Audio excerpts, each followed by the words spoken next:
Hello guys, how you doing? Henry here, back with another video.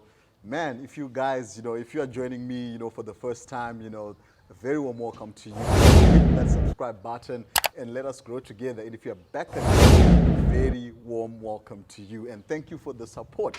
So today, I've got Dexter and Mpumi, CEO and COO and founders of Okubabayo, the premier, archer here in South Africa. So archer is a condiment here in South Africa. And you know, guys, that my passion on this channel is to inspire you to reach your personal and career goals.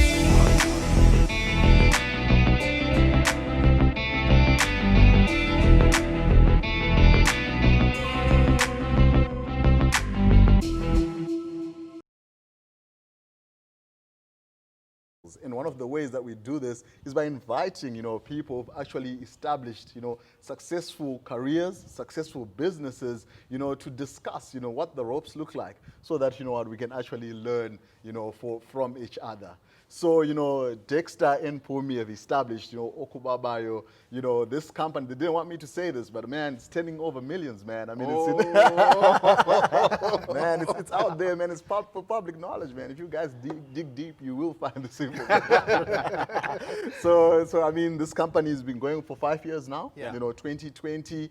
And they are in over, 300 stores, right, at the moment. So I'm like, you know what? Let me hit these guys up. Because I need to speak to these guys. But in this video, we just want to go into the more nitty-gritties of business, and so that we can help each other. Because business is not only a nice idea, but even if it is entrepreneurship, a nice idea, but there are some things we need to work and consistently improve on to actually become sustainable. So guys, thank you very much, for actually, taking your time to come through so that, we can just discuss, business at the end of the day. Thank you for that. No, thanks for having us, man. Thanks for having us. Awesome, man. So I'm just going to kick off in terms of this video here. Just in terms of, we've got some archer here, you guys got different flavors and things like this. So, but the first thing, that we just want to discuss and the viewers would want to know is just in terms of identifying business opportunities, right? This product, Archer here in South Africa, is, an everyday, product. It's in most homes. But how did you guys identify something, which a lot of people will probably, not even see and say that, this could be a business idea? I think that's a tougher question than what it seems. Look, I would say, to be honest with you, I think at first when we started other businesses, we thought we were identifying ideas, and we quickly saw that, from what we've experienced now, ideas actually come from very simple things. It doesn't always have to be something very, very complicated. I think for us, we saw a product that we thought, well, this is a, it's proudly South African product, as it were, and it doesn't have a face in South Africa. It doesn't have a identity, and we thought, why can't we take this and make it like a world-class product where, you could export this to Germany and they might look at it and say, wow, because we have so many products here that have been exported from other countries, imported into South Africa, and we look at them as normal products, and we say, Tabasco, normal product, to us. But Tabasco didn't start in South Africa, So why can't we do the same with something that we eat here and, send it out to other people and say, well, this is what we have? Because, South Africa, we sometimes don't believe in ourselves. We've got a lot to offer, We've got a heavy cultural diversity going. We call ourselves Rainbow Nation, and it's because really all the colors exist here, And I think there's just opportunity in that many different cultures have many different things, be it clothes, be it food, be it music, be it, whatever the case may be. I think for us, we like to identify opportunities in the simple things that no one else wants to look at. The things that look like hard work, there's where you find your opportunity. The things that look like no one else wants to do, that's where you find your opportunity. Wow. And when you find your first opportunity, actually a very funny thing happens, is that you start to be able to recognize other opportunities that surround the opportunity that you've got. Yeah. You know?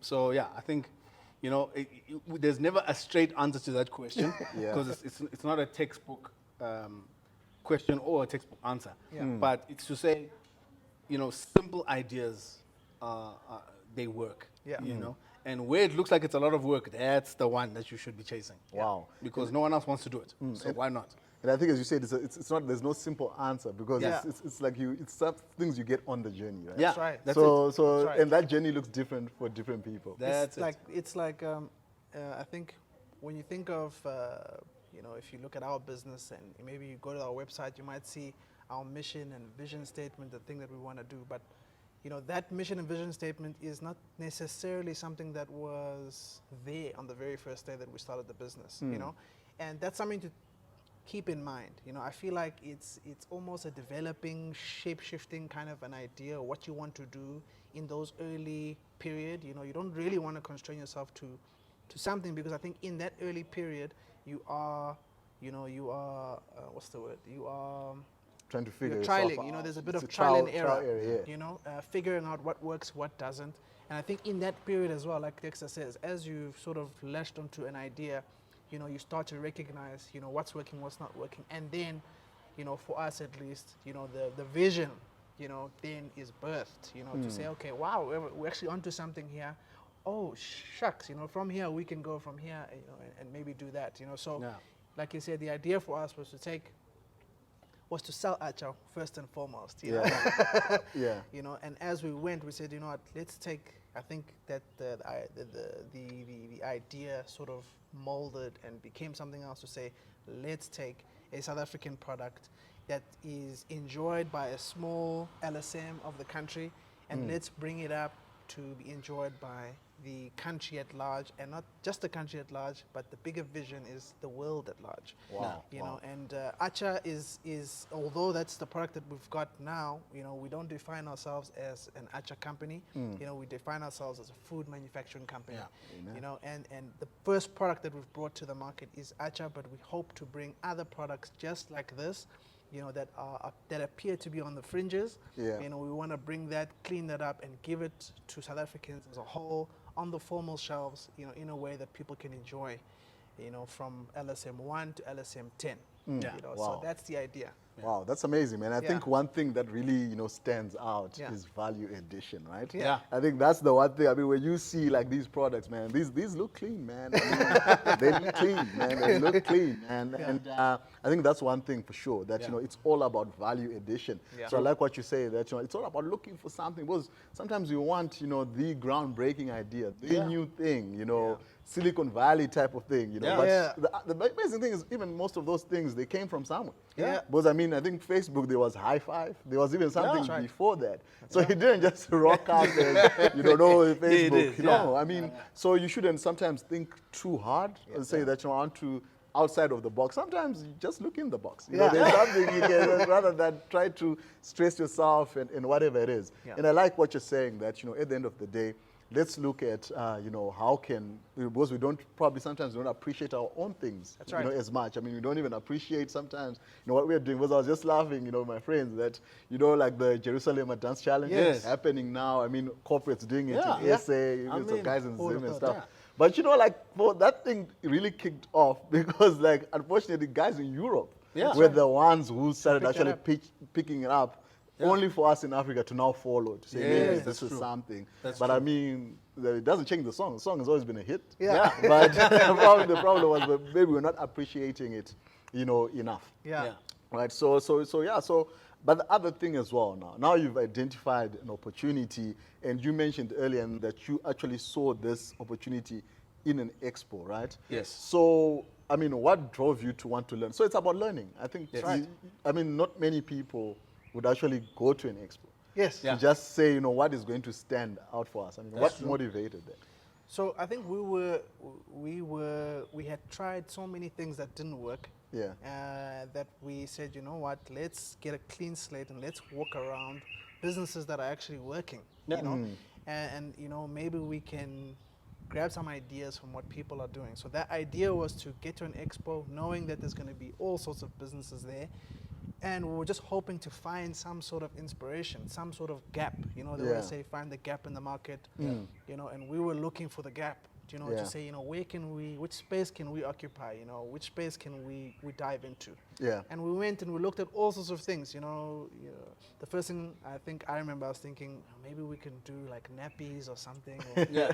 you know, because Wow, the thing was, you know, what do people need? You know, what do people need, and where can we solve the problem? And I remember looking at some of the nappies and thinking maybe we could do that, but it's a little bit difficult to do, you know. And we saw cleaning people, and we saw food people, and you know, and like Dexter said in the previous video, it's you know, we ended up seeing what we didn't think should be at the expo, you know, which was a lady that was doing acha, and we thought, wow, that was a big mind shift, you know, and that's what we're hoping maybe some of you watching now will have, you know, is a mind shift. Some of the biggest and brightest ideas, you know, Starbucks, this isn't Starbucks, but I mean, this is a simple coffee, but Starbucks has managed to build $1 billion business, you know, out of something very simple like coffee. Yeah. You Wow. know?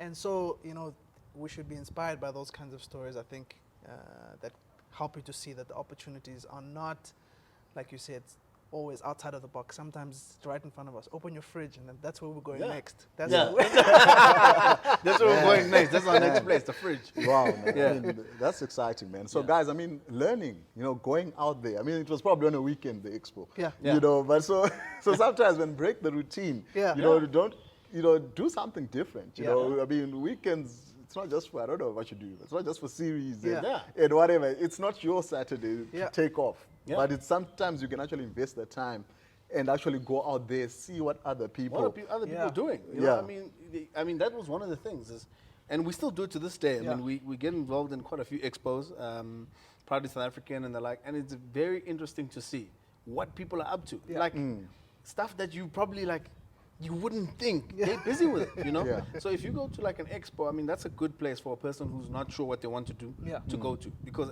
normally expos have a multitude of different businesses. Yeah. Some startup, some very established, you know, some in the middle there, and you get to see, feel, touch, speak to the people, and you know that might sometimes inspire you to, you know, think of either doing something different Yeah. or doing something better. Yeah. You Yeah. know, and I mean, look, if the knowledge is out there and the people are out there and they're willing to share it, like why not take it? Yeah. You know, I mean, we go to school to learn. Why can't we enroll ourselves into an expo, you know, to learn from other people, see what they're doing, see what they're up to? Yeah. Because then it sparks your brain to say, you know, maybe I can do that, or maybe I can do something different, or maybe in actual fact, I can do something competitive to Yeah. this, Yeah. you know, that completely takes this out the market. Yeah. I mean, if we remember, you know, a DVD Yeah. was the most amazing thing. Yeah. The Right? DVD But guy. then, yeah, and then someone looked at it and said, but why do I have to do it like this? Why can't I do it differently? Yeah. Yeah. You know, I mean, yesterday I was watching Jobs the movie. You know, Yeah. when he came out with the iPod, there's a thing that he says, you know, 1,000 songs in your pocket. Yeah. I mean, come on. Before iPod, we were not even thinking about Man, that. Yeah. it's like 8 songs. Yeah. Just, like, you know, 8 songs on on your it. phone, you must delete like 3. Yeah, and yeah, you know? yeah. So I think, you know, look, there's so many businesses out there and so many people doing like different things that it doesn't actually hurt to look at other people. We always like don't want to look at what other people are doing, but there's nothing that doesn't hurt in doing that, because sometimes it'll spark an idea from you that maybe no one else can see. Yeah. Wow, man. That's amazing. That's amazing, guys. I mean, you are hearing it here, guys. I mean, if you are getting any value from this, you know, hit that like button, you know, share this video right now, man, and subscribe. And these guys will also have got their channel. And that's where I actually saw them on, you know, Asha guys. Yeah. Right, I'm gonna put the link in the description below. You know, check out their channel, man. They got some awesome stuff. You know, helping you know entrepreneurs or will-be entrepreneurs like yourself, just in terms of what the journey looks like. You know, of business itself. So go through to their channel. You know, hit that subscribe button as well, and yeah, let's just grow together. That's right. it. That's And it. the other thing, you know, we're just gonna jump into now. I mean, you guys are partners. You Yes. know, I know. You know, you actually started. You know, 3 of you. You know, Yes. as partners. So we're just gonna go into that to say, if you are looking for a partner, you know, what to look for. And we're just also going to touch on, you know, issues of funding here in SA, you know, how can you start? Because I know you guys started, you know, in your parents' kitchens, Yeah. you know, doing this. But now you're in a factory, now you are, you know, 300 stores later. Yeah. Yeah. You know, so there's some scaling to do, Yeah. there's some funding. So we're just going to go into that. So you want to stick around as we discuss the issue. But first of all, partnership, man. Yeah. What should it look like? Yeah. So again, funny. you know, we're gonna say this anytime you ask a question related to entrepreneurship. It is, I think, tailor-made to each business and to Of each course, entrepreneur. of course. And for us, we are one of those cases where partnership started from friendship. Now that's a nice place to start. It's not Yeah. always the best place. I think for some businesses, just doesn't work. Yeah. But I think the principles of friendship are some of the principles which are key inside business. So, you know, before you know, when you meet someone, you don't know how they are, you don't know how they behave, you don't know the kind of person that they are, and with time you start to, you know, learn a person's character. Yeah. And I think it's those character traits that end up making people friends. Yeah. And that part, I think, was something that we established years before we even wanted to do a business. You know, we align on character traits. It's someone that I know. If I must think, the person I trust. Yeah. You know, the guy that comes to my mind is Dexter. You know, if you know, a person that I could depend on, you know, is Dexter. You know, those qualities end up becoming the qualities most necessary, I think, to be able to build in the beginning. So much so that he's the godfather of my child. Wow. You know, and you know that should show you, you know, the level of trust. And I think that's that. You know, I say, heaven forbid, if I should go, then Dexter should father my child. You know, that's the level I think that you need, you know, to be able to fight, you know, the challenges of entrepreneurship. We always use the analogy of, you know, war. You know, if you sit with us, we're always having these war analogies of fighting and whatever, because that's how we see it. Yeah. You know, we're warriors in this war of entrepreneurship. And, you know, there's so many arrows coming from every direction. I think we always say, if you're back to back, you know, dealing with arrows, you don't want to be having to deal with the arrows that are coming at your back. You know, you want somebody that you can trust to deal with arrows that you can't see, and that you can deal with arrows that they can't see. Yeah. You know, so trust is a big thing. You know, if you are gonna go into partnership, and I think you should. Yeah. This journey is difficult alone. I just don't know how people do sole proprietorship. You know? Those are legends. Those are like another breed of human being. Those are legends. Yeah. But if you are going to get into partnership with people, I think you should align yourself with people who share your character traits. And I think one of the most important is integrity. And another one is just trustworthiness. Fortunately for us, we're Christians, and so we align on a spiritual level as well. And so I think as we look to God, we find ourselves in the same path, in the same place, and it helps as well because there's a lot of grace to be shared between us, a lot of mistakes that happened, and I think that also carries us through some of the hairy bits. You know, being able to be honest with each other, and you know, quickly resolving problems and, you know, moving forward. So, you know, I know I've said a lot, but I think the essence of it is just the qualities and the traits of your partner are very important, and something to be considered very seriously before you get into the marriage of entrepreneurship. Wow. Yeah. And I think, look, when we started, I mean, like we said, there was three of us who were friends first, you know, Christian brothers. And I think one of the things that was good for us is that our personalities are not the same. So therefore, our strengths and weaknesses were not the same. Yeah. And that's what really helped us fuel the business forward, because where I was weak, you know, Rob would pick up. Where I was strong, you know, I'd pick up from Mpumi. Where Rob was weak, Mpumi would pick up for Rob, and that's how we kind of formed the partnership. Unfortunately, yes, over time, Rob had to step away a little bit, and you know, Mpumi and I, we might as well be brothers, and we enjoy spending time together anyway. You know, if we were not, I mean, this is like a blessing where we actually get to work together. You know, if we were not working together, then we'd probably be dodging work to sit together anyway. So I think, you know, business partners, it does become like a marriage. Yeah. Because you guys spend so much time together. Yeah. You might as well be married. Yeah. You know, and if your values don't align, then you will have, you know, before anything else, if your values don't align, then you will have some serious issues. So we're fortunate in that our values align, and we're not the same person. So what's nice is where I'm very weak, I'm honest with myself to say I'm weak. And not only am I honest with myself, Mpumi is also honest with me to say that in that area you are weak, you know. And where I'm weak, he then covers that with his strength, you know. And where he is weak, you know, he's honest with himself to say that in that area I'm weak, you know, and in that area, you know, that's where I can use my strength. So there's a lot of humility that has to go. Yeah. You also have to be willing to learn from your partner. Yeah. Because if you're not willing to do that, then you are going to clash pretty heavily. Yeah. You know, if we go into a partnership with an I know attitude, it's going to be difficult because even when your partner's strong in a place and is trying to teach you something, because you I know, he cannot teach you that thing. Yeah. And therefore, it can really hinder the business from moving forward. Wow. So yeah, I think, you know, humility is one. Secondly, make sure that your values align. And if you are not friends, let's say that you're not friends, then whatever partnership that you do go into, make sure that it's clearly documented and the roles are clearly marked and defined. Because then it just makes it easier for you guys not to step on each other's toes. Yeah. When you're friends, it's easy because it's easier to resolve. But if you're not friends and you're just going in with someone who might have something that you don't, then clearly define your roles and don't neglect to put the right documentation and boundaries in place, because that's the thing that will make sure that in the tough times, everybody knows where they must stand. Because the tough times are going to come. Yeah. Definitely. When they come. Entrepreneurship is 90% tough time, 10% good time. Yeah. Wow. And that's the truth of entrepreneurship. And if you go in with a mindset that thinks that you're going to do 90% nice time, then you've got a problem on your hands. Yeah. Think about the worst thing that can happen.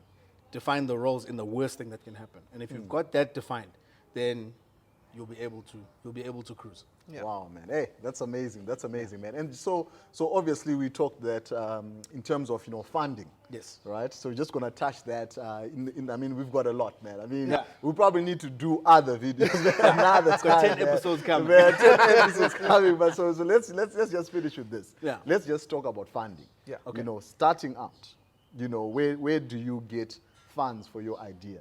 And I know you guys, you know, you started, you know, testing these things, you know, in your parents' kitchen and seeing what's up.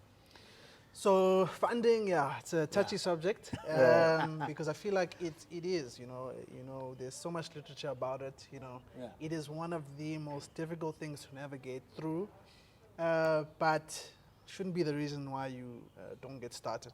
I think we really believe that you should start from wherever you're at. So, you know, we you know, together as a partnership, had a sum of our own cash to say, okay, this is what we've got, and you know, with this, we're going to try to move as far as we can. You know, you know, with what we've got. At the time, we thought that the labeling and things were important, whatever. So we invested in product development as far as we could, and moved sort of as far as we could until it's literally like a shot clock, you know. You've got a certain amount of money that's going to take you a certain distance, you know, and inside that distance you want to move as far as possible, because if you want to inspire any sort of investment from anyone outside of yourself, the first thing that that investor is going to look at is your track record. You know, what have you managed to accomplish, and is it valuable enough, you know, for a risk of investment? You know, is it valuable enough for them to take out, you know, cash? Hard-earned cash. Like, you know, even if it's an angel investor, I think people have this idea that, oh, if it's an angel investor, you know, maybe I'll have better luck getting the money out. No, at the end of the day, think about it for yourself. Would you take out money, your own money, you know, into something that you are not sure, you know, you're going to get your money back, or some value is going to be derived from the investment? And if the answer is no, then you already know. You know? You know, and sort of so what I always say is you should try to focus on building the quickest route to a track record which you can prove to somebody, you know. So for us, that was okay. So we had a little bit of investment ourselves. We managed to create a prototype of the product, and we ran to the market to say, you know, who wants to buy this? And you know, you figure out no one wants to buy it.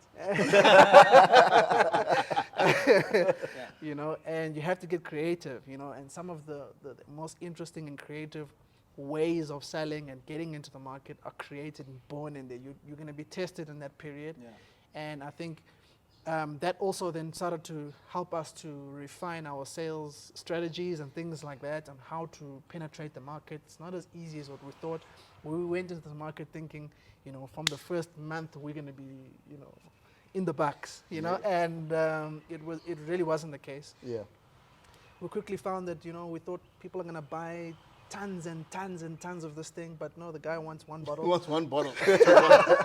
He wants 6 bottles. Yeah. He wants 12 bottles, and we sold it. We sold what we could, and using that, I think we moved from the first 6 months. We moved from 1 store to about 30 stores, which was a big achievement for us. Wow. But it was as far as sort of we could go with the money that we had at the time, and then we quickly needed support, Yeah.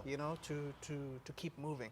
And so then we approached the investors to say, okay, guys, we need 50 million or whatever. I think it was some crazy number Told us we were to asking get for. lost. Yeah. And they told us that we're mad, Wow. get lost, you guys are dreaming, come back down to reality, come back down to Earth, to planet Earth, because I think we were in space somewhere, And it was a humbling thing to say, okay, we're dreaming big and we want to build this big thing, but the funders are saying, no ways we're going to put 50 million into something that hasn't been proven, a concept that hasn't been proven, a concept that hasn't been tested, a product which we don't know if there's a demand which exists for it, And fortunately, those things, they take time to prove, And so what we did was we said, okay, with the 6 months, 7 months that we've been in business, we've managed to get these many stores, we've managed to get X amount of sales, and using that, what do you think we qualify for in terms of support? Yeah. And, the funders helped us to say, well, you definitely don't qualify for 50 million, right? But you do qualify for X. Yeah. Wow. And using that, we said, okay, wow, that's far away from what we were asking for, but at least it is some support, some line to say, okay, we can keep moving to prove the next step.